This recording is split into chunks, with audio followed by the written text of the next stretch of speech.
오늘 우리에게 주신 하나님의 말씀은 출애굽기 3장 11절에서 22절인데요 11절부터 14절, 19절부터 22절까지만 읽겠습니다.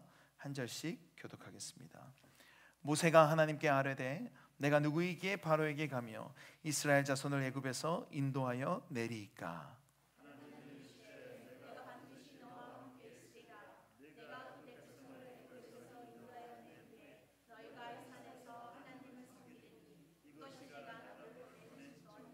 모세가 하나님께 아뢰되 내가 이스라엘 자손에게 가서 이르기를 너희의 조상의 하나님이 나를 너희에게 보내셨다 하면 그들이 내게 묻기를 그의 이름이 무엇이냐 하리니 내가 무엇이라고 그들에게 말하리이까?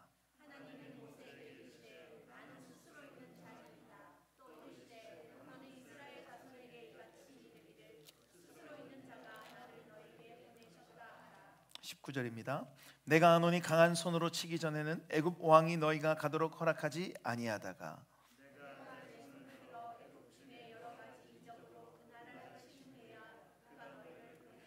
내가 애굽 사람으로 이 백성에게 은혜를 입히게 할지라 너희가 나갈 때에 빈손으로 가지 아니하리니 여인들은 모두 그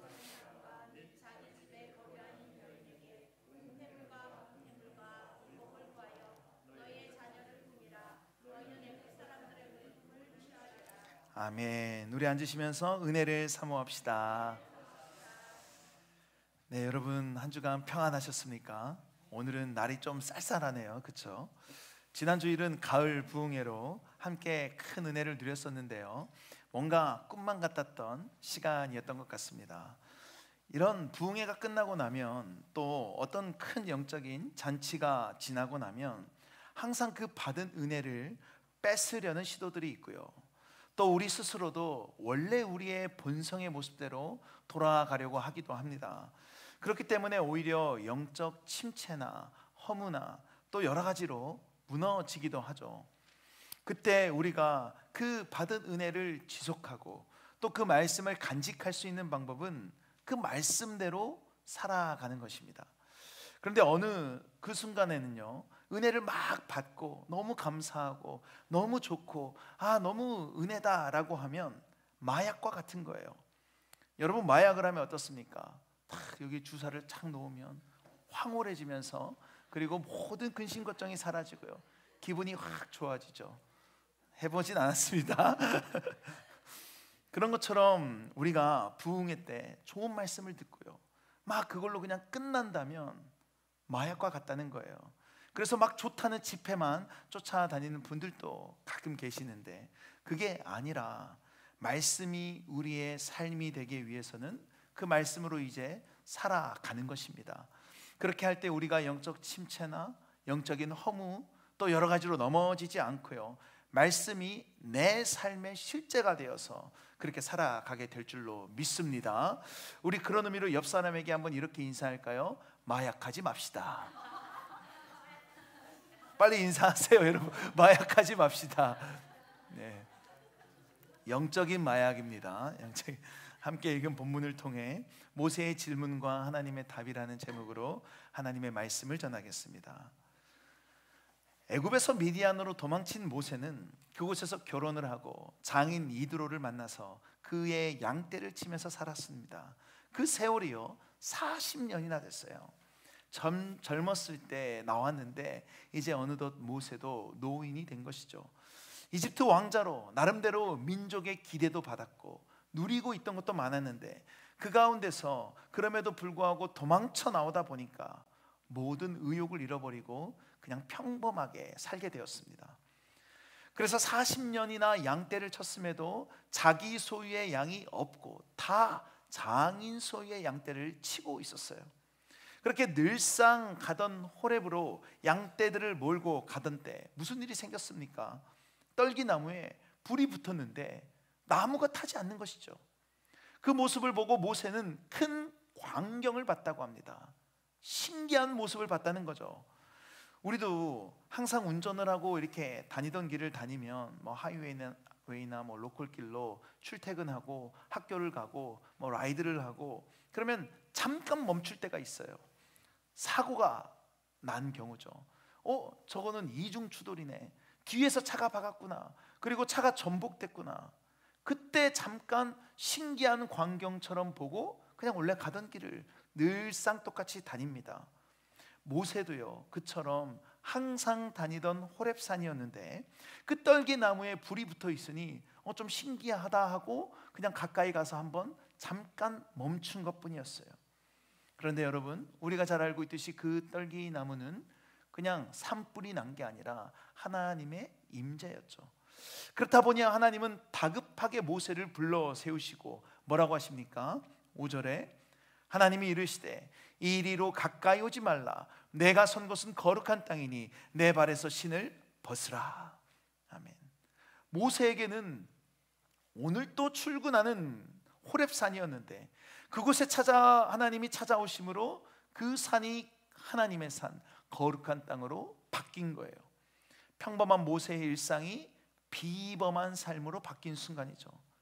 우리도 우리의 각 가정과 직장과 또 심지어 때로 이 예배에 오는 이 자리도 늘상 우리가 오는 호렙산이 아니라 불타는 떨기나무로 임하셨던 여호와 하나님이 임재하시는 산, 하나님의 산, 거룩한 땅인 줄로 믿습니다. 따라서 우리도 우리의 신을 벗고요, 그 하나님의 부르심에 합당하게 살아야 합니다. 아멘입니까? 그렇게 하나님은 모세를 만나 주셨고 사명으로 불러주셨는데 우리 9절과 10절을 교독하겠습니다. 이제 가라. 이스라엘 자손의 부르짖음이 내게 달하고 애굽 사람이 그들을 괴롭히는 학대도 내가 보았으니.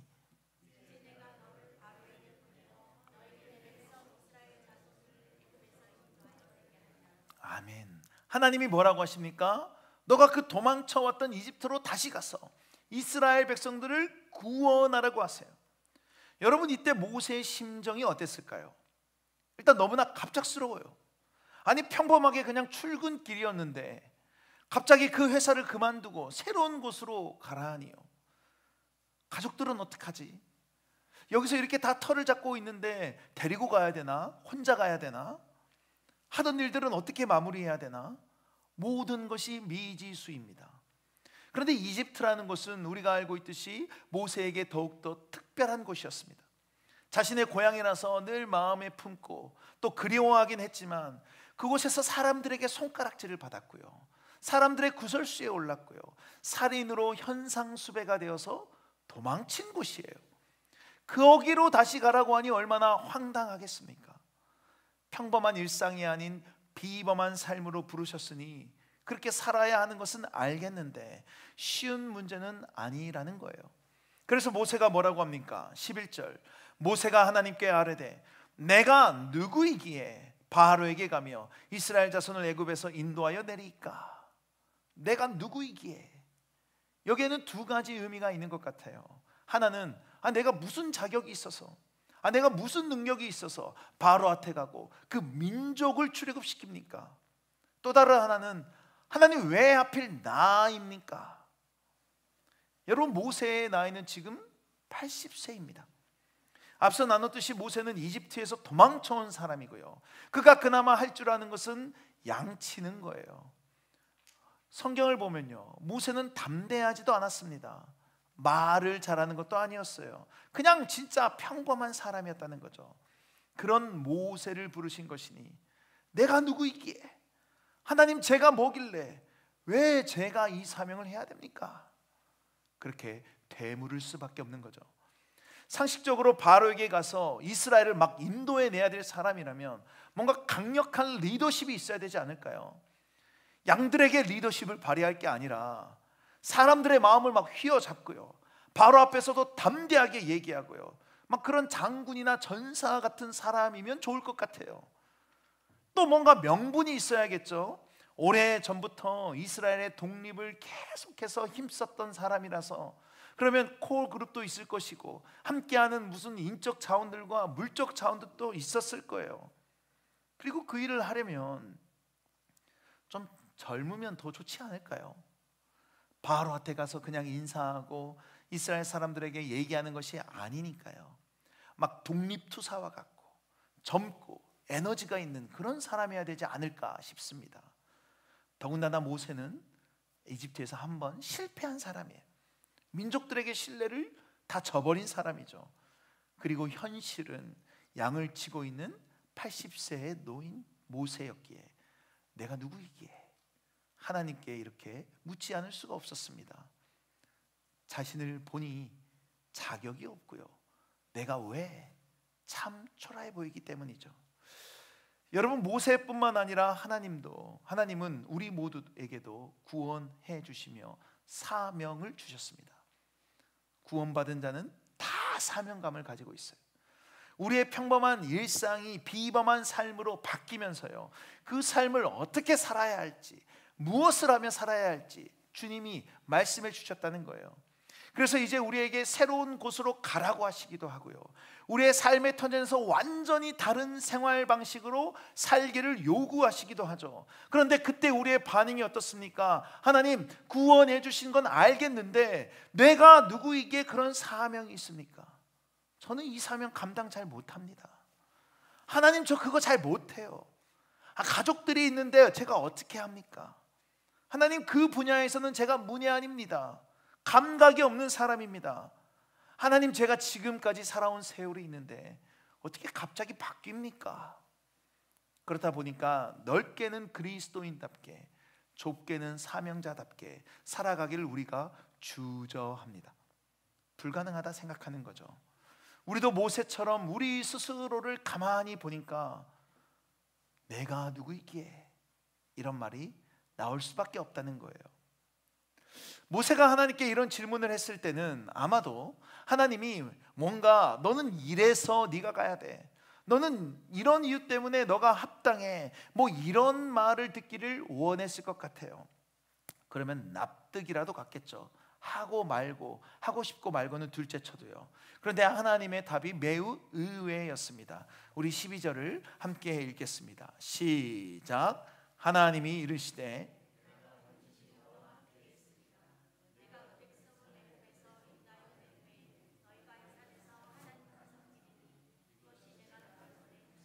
아멘. 하나님께 내가 누구입니까? 라고 물었는데 하나님이 뭐라고 답하세요? 내가 반드시 너와 함께 있으리라. 이게 무슨 말이에요? 모세의 자격이나 조건이나 모세가 처한 환경이 중요한 것이 아니라 모세, 너를 보내는 나 여호와가, 그것이 누구신지가 중요하다라는 겁니다. 시선이 자신한테만 집중되어 있던 모세는요, 그를 보내신 분이 누구인지, 그와 함께한다는 분이 누구인지 못 보고 있었던 거죠. 그래서 자신의 상황만 보고 자기 스스로만 보고 내가 누구이게 라고 한 것입니다. 아니요, 당신이 누구십니까? 라고 물었어야죠. 여러분, 시선을 나에게만 두면요, 별로 소망이 보이지 않습니다. 아니, 아예 보이지 않습니다. 왜입니까? 우린 여전히 약하고요, 지난 한 주간에 우리의 삶을 돌아보면 또 넘어졌고요, 깨졌고요, 모나있기 때문이죠. 맨날 결단은 하지만 항상 다시 무너지고, 그게 며칠 가지 못하고 큰 은혜를 받았지만 언제 또 그랬냐는 듯이 살아가는 게 우리이지 않습니까? 얼마나 부족합니까? 내세울 게 없어요. 무슨 자격이 있어서 우리가 그리스도인이 되고 무슨 조건을 갖춰서 우리가 사명자로 살아간다는 게 아니라는 거예요. 때로 우리의 사명은 고사하고요, 그리스도인이라는 사실도 잊어버리고 먹고 사는데 바쁩니다. 정신없이 몰려다니는 무리처럼 그렇게 쫓아다녀요. 그런 우리에게 하나님이 동일하게 말씀하시는 겁니다. 너가 누구인지는 중요하지 않다. 내가 너와 함께한다. 내가 반드시 너와 함께하리라. 그러자 모세가 질문하죠. 내가 아닌 하나님이 중요하다면 그러면 하나님, 당신은 누구십니까? 13절. 모세가 하나님께 아뢰되 내가 이스라엘 자손에게 가서 이르기를 너희의 조상의 하나님이 나를 너희에게 보내셨다 하면 그들이 내게 묻기를 그의 이름이 무엇이냐 하리니 내가 무엇이라고 그들에게 말하리까? 보세요. 모세는 애굽 왕 바로 앞에서 서는 게 문제가 아니라 이스라엘 백성들 앞에서 그들을 설득하고 그들 앞에 서는 것을 더 염려했어요. 그래서 이스라엘 자손이 자신에게 물으면 뭐라고 답하냐고 하나님께 묻는 겁니다. 제가 하나님을 누구라고 소개해야 됩니까? 나를 보내신 하나님, 당신은 누구십니까? 이 하나님은 자신을 모세에게 소개하시는데 14절 같이 읽겠습니다. 시작. 하나님이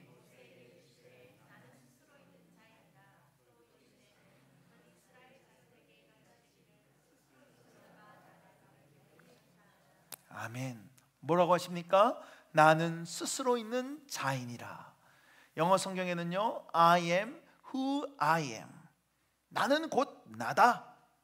나는 내가 되기를 원하는 모든 것이 될 수 있는 존재다. 그래서 이 이름 안에는 하나님의 속성과 성품이 다 담겨져 있다고도 하고요, 하나님은 창조된 분이 아니시기 때문에 이렇게 표현하는 것 말고는 답이 없다고 얘기하기도 합니다. 이에 대한 무슨 의미인지 다양한 견해와 주장들이 있어요. 그래서 어떤 성경은 이 히브리어를 영어로 번역하지 않고 그냥 히브리어 소리 나는 그대로 에흐해, 아쉐르, 에흐해라고 적어 놓기도 했습니다. 아무튼 하나님이 모세에게 자신이 누구라고 알려주신 건데요, 굉장히 그 이름이 좀 난해하죠. 나는 곧 나다. 나는 스스로 있는 자다. 좀 있어 보이긴 하지만은 어렵지 않습니까? 가만히 생각해 보면 대부분의 사람들의 이름은요, 소원형입니다. 무슨 말이에요? 예를 들어 제 이름은 지민인데 지혜 민첩할 민이에요. 지혜롭고 민첩한 사람이 되라라는 거죠. 우리 김대영 성도님의 성함은 클 때 쓸 용, 크게 쓰여라, 그런 사람이 되라, 소원형이죠. 그런데 하나님의 이름은요, 소원형이 아니에요. 왜냐하면 하나님은 내가 이런 존재가 되기를 바란다, 나는 이런 하나님이 돼야지, 이런 게 필요 없는 분이기 때문이죠. 그런 점에서 하나님은 애굽의 수많은 신들과는 완전히 다른 분이십니다. 애굽의 신들이 어떤 신들이에요? 태양의 신, 달의 신, 바다의 신, 비의 신. 그래서 그 신들마다 특징들이 보여줍니다. 모세가 하나님께 대해 하나님을 내가 누구라고 소개해야 됩니까? 라고 물었을 때는 그동안 하나님을 잊어버리고 살던 이스라엘, 하나님의 이름이 희미해져 있던 이스라엘이기에 분명히 그 신은 또 누구냐? 무엇을 우리에게 줄 수 있냐? 라고 물었을 거예요. 그래서 이 신은 농사를 잘 짓게 해주는 신이다, 이 신은 건강하게 해주는 신이다, 이 신은 강하게 해주는 신이다, 뭔가 말을 해야 됐죠. 하지만 하나님은 그런 거에 국한되는 해의 신, 달의 신, 바다의 신, 이런 신들과는 차원이 다른 분이신 거예요. 나는 스스로 있는 자이니라. 그러면서 하나님은 자신이 어떤 분인지 말씀하십니다. 15절, 하나님이 또 모세에게 이르시되 너는 이스라엘 자손에게 이같이 이르기를 너희 조상의 하나님 여호와 곧 아브라함의 하나님, 이삭의 하나님, 야곱의 하나님께서 나를 너희에게 보내셨다 하라. 이는 나의 영원한 이름이요 대대로 기억할 나의 칭호니라. 아멘. 나는 스스로 있는 자니라 라는 이름이 하나님의 그 존재에 대해서 알려주었다면요, 이어서 조상의 하나님, 아브라함과 이삭과 야곱의 하나님이라고 말씀하신 것은 하나님의 속성과 성품이 어떤 분인지 알려주신 거예요. 어떤 분이라는 거예요? 아브라함과 이삭과 야곱의 하나님이라는 그 하나님이라는 게 어떤 것을 보여주는 겁니까? 조상 때부터 언약하신 것을 쭉 신실하게 지키시는 하나님이라는 거예요. 그래서 영원한 이름이라고 했고요, 대대로 기억할 칭호라고 한 겁니다. 사람들은 그걸 다 잊어버리기도 하고 사람들은 기억을 못하지만 하나님은 영원히 대대로 기억하시고 지키시는 분이시기 때문이죠. 나는 스스로 있는 자라는 절대적인 존재가 이스라엘 민족에게 하신 그 언약을 신실하게 지키고 계신다는 것을 말씀하는 겁니다. 그래서 16절에서 한 번 더 이 내용이 반복되고 17절에서 뭐라고 하냐면, 같이 읽어볼까요? 시작. 내가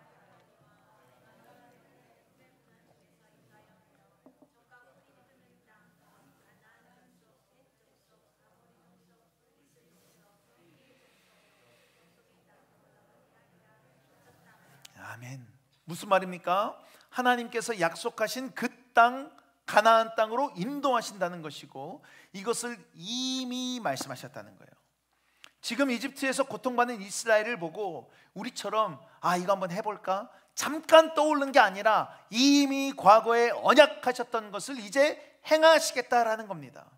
언제 이 말씀을 하셨죠? 창세기 50장에 요셉이 그의 형제들에게 이르되 나는 죽을 것이나 하나님이 당신들을 돌보시고 당신들을 이 땅에서 인도하여 내사 아브라함과 이삭과 야곱에게 맹세하신 땅에 이르게 하시리라 하고. 아멘. 수백 년 전에 하신 그 약속, 이 약속을 하셨을 때 살았던 사람들은 이미 다 죽고 없었을 거예요. 그럼에도 불구하고 하나님은 그 약속을 잊지 않으시고 그 약속을 이제 이행하시려고 하는 겁니다. 모세가 하나님 당신은 누구십니까? 라고 하나님의 정체성에 대해서 질문한 것에 대해 하나님이 두 가지로 답하신 거죠. 하나는 존재적으로는 나는 스스로 있는 자다.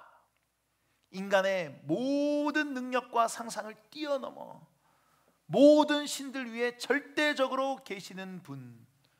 다른 하나는 조상들의 하나님임을 말씀하시면서 그 절대적인 하나님이 언약을 기억하시고 신실하게 행한다라고 말씀하신 거예요. 여러분, 이 하나님의 정체성을 통해서 우리가 알 수 있는 것은 무엇입니까? 하나님은 우리 인간 수준에서 이해할 수 없는 분이라는 겁니다. 모세는 하나님의 부르심과 그 사명을 받을 때 딱 자기 수준으로만 생각했기에 내가 누구에게 라고 자신의 처지와 환경을 먼저 생각했습니다. 그런 것처럼 하나님 당신 누구십니까? 라는 질문에 어쩌면 모세가 원했던 답은 나는 태양의 신이다, 달의 신이다, 비의 신이다, 바다의 신이다, 다산의 신이다, 이런 소개였을 수도 있어요. 그래야 이스라엘을 설득해서 데리고 올 것 아닙니까? 이스라엘아, 잘 들어봐. 농사의 신이 있다. 이 신은 너희를 잘 살게 해줄 거니 출애굽하자. 건강의 신으로 소개하면서 이 신은 장수하고 건강하게 할 테니 출애굽하자. 이렇게 설득하면서 신도들을 모아야 되지 않겠습니까? 그래서 당신은 누구십니까? 라고 모세가 질문한 거예요. 그런데 하나님은 그 정도 수준의 하나님이 아니신 거죠. 한낱 인간의 수준을 뛰어넘어서 하나님은 나는 스스로 있는 자이니라. 모든 것 위에 계신 절대적인 분, 처음과 끝인 분. 또한 그분은 세상의 신들처럼 무언가를 막 인간들에게 요구하고 기분에 따라 횡포를 부리는 분이 아니라 사람들은 다 잊어버렸어도 스스로는 끝까지 기억하시고 일하시는 언약에 신실하신 참 좋으신 분입니다. 그렇게 하나님은 우리가 이해할 수 있는 수준에 머무는 분이 아니라는 거예요. 그런데 그 하나님이 너희 하나님이라고 말씀하십니다. 우리 18절 같이 읽겠습니다. 시작. 그들이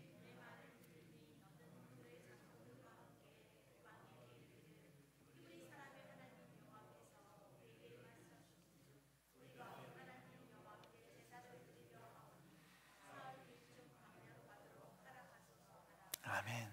방금 읽은 구절에서 이전까지는 바로라고 칭해졌던 호칭이 애굽 왕이라고 바뀌었는데요, 이것은 뒤에 히브리 사람의 여호와 하나님과 대비시키려고 그런 거예요. 너희 이스라엘은 애굽 사람들이 아니고, 그래서 저 애굽 왕을 섬기는 사람이 아니고, 저 애굽 왕도 너희의 왕이 아니고, 너희는 내 백성이다, 내가 너희의 하나님이다 라는 것이죠. 그래서 히브리 사람의 하나님 여호와라고 얘기한 겁니다. 그리고 이 여호와는 자기 백성에게 은혜를 입혀주시는 분이세요. 21절 내가 애굽 사람으로 이 백성에게 은혜를 입히게 할지라 너희가 나갈 때에 빈손으로 가지 아니하리니. 이러니 참 좋으신 분이라고 말하지 않을 수가 없는 겁니다. 정리하면 하나님은 우리의 모든 삶의 터전을 하나님의 산 거룩한 땅으로 바꿔주셨습니다. 그렇게 이제 우리는 그곳에서 과거처럼 똑같이 살아가는 것이 아니라 새로운 모습으로 살아가야 합니다. 하나님의 택함 받은 백성으로, 그리스도인으로, 더 나아가서 사명자로 살아가야 한다는 것이죠. 그런데 우리가 그걸 어떻게 합니까? 우리는 못해요. 우리를 자꾸 가로막는 것들이 있습니다. 무엇이 우리를 사명자로 살아가는데 주저하게 합니까? 모세처럼 하나님의 백성을 막 건져내는 이런 큰 일도 아닌데, 그냥 어떤 면에서 우리가 살아가고 있는 이 조그만 삶의 영역에서 예수 잘 믿고 주님의 뜻을 이루며 살아가는 것인데 그것도 할만하기 어려운 존재라는 거예요. 시간도 없고요, 때로 건강도 안 따라주고요, 배움도 부족하고요, 나보다 다른 사람이 하는 게 훨씬 나아 보여요. 그리고 우리는 그리스도인답게 사는 것, 사명자로 사는 것, 그렇게 살기엔 참 여유도 없고 정신도 없습니다. 지금은 좀 학교에서 공부를 해야 되고요, 애들 양육해야 되고요, 아이들 대학 보내야 되고요, 내 건강을 좀 신경 써야 되고요, 노후 준비를 해야 되고요. 할 게 태산인 거죠. 그런 우리에게 하나님이 뭐라고 하신다고요? 네가 누구인지는 중요하지 않다. 내가 너와 함께 할 것이기 때문이다. 내가 반드시 너와 함께 있으리라. 우리에게 시선을 두면 답이 없지만 내가 하는 것이 아니라 주님이 하시는 것이라고 합니다. 그분이 누구십니까? 모세가 하나님께 하나님 당신을 이스라엘에게 누구라고 소개할까요? 라고 물으며 뭐 해 신이니 달의 신이니 이 정도 수준으로 생각했던 것처럼 우리도 딱 그 정도 수준으로 생각하고 있는 거예요. 이거 하면 하나님이 나에게 건강을 주시겠지, 이렇게 하면 하나님이 내 자녀에게 복을 주시겠지, 이거 하면 내가 배부를 수 있겠지. 딱 그 정도로 하나님을 보는 겁니다. 하나님을 내 머릿속에 다 담으려는 미련한 짓을 하고 있는 거예요. 이처럼 우리가 그리스도인으로 또 사명자로 살아가는데 걸림돌이 되는 게 있다면 우리 스스로를 보는 것, 그리고 우리 수준으로 하나님을 이해하는 것, 그것이 가장 큰 걸림돌 중에 하나인 겁니다. 말도 안 되는 일을 하고 있는 거죠. 아닙니다, 여러분. 하나님은 우리의 모든 것을 뛰어넘는 분이시고 하나님은 우리가 감히 상상도 못할 분이십니다. 다 잊고 살던 언약을 홀로 기억하시고 신실하게 이행해 주시는 분이라는 거죠. 말씀을 마무리하겠습니다. 그 참 좋으신 하나님이 저와 여러분을 그리스도인답게 살도록, 사명자로 살도록 보내셨습니다. 모세를 부르시고 보내신 것처럼 우리도 똑같이 보내셨어요. 그때 우리는 내가 누구이기에, 제가 무슨 자격이 있습니까? 라고 하나님께 되묻죠. 그러나 고린도전서 1장에 이렇게 말씀하고 있어요. 그러나 하나님께서 세상의 미련한 것들을 택하사 지혜 있는 자들을 부끄럽게 하려 하시고 세상의 약한 것들을 택하사 강한 것들을 부끄럽게 하려 하시며 하나님께서 세상의 천한 것들과 멸시받는 것들과 없는 것들을 택하사 있는 것들을 폐하려 하시나니. 아멘. 여러분, 딱 우리 이야기 아닙니까? 우리 너무나 세상에서 미련하고요, 약한 존재들이고요, 때로 천하고 멸시받고 없습니다. 그런데 그 사실을 우리 주님이 다 알고 계시지만 그럼에도 불구하고 우리를 택해 주셨대요. 그래, 너 미련한 거 안다, 약한 거 안다. 왜요? 미련한 우리를 통해서 하나님의 지혜를 드러나게 하시고 약한 우리를 통해서 하나님의 강함을 보이시고, 그래서 세상의 것들을 부끄럽게 하시려고 알고도 우리를 택하셨다는 겁니다. 천하고 멸시받고 없는 우리를 통해 있는 것들을 폐하려고 하신대요.